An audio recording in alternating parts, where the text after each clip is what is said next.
डाव्या सोंडेच्या आणि उजव्या सोंडेच्या अशा दोन्हीही गणरायांचे दर्शन करून मी बाहेर आले। हे संपूर्ण मंदिर अखंड दगडांनी बनलेले असल्यामुळे इतके वर्ष होऊनही ते अगदी भरभक्कमपणे उभे आहे।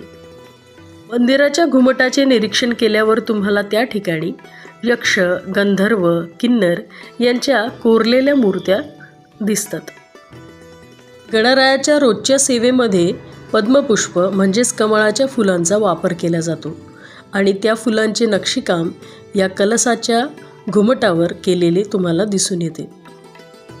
पूर्वीचे दंडकारण्य असलेला हा भाग खूप प्रचलित आहे आणि यामुळे आता या ठिकाणी पर्यटन स्थळाची निर्मिती येथे केली जात आहे आणि यामुळे पद्मालय हे ठिकाण आणखी प्रसिद्धीस येईल हे नक्कीच। भेटूया नेक्स्ट व्हिडिओमध्ये। Bye bye.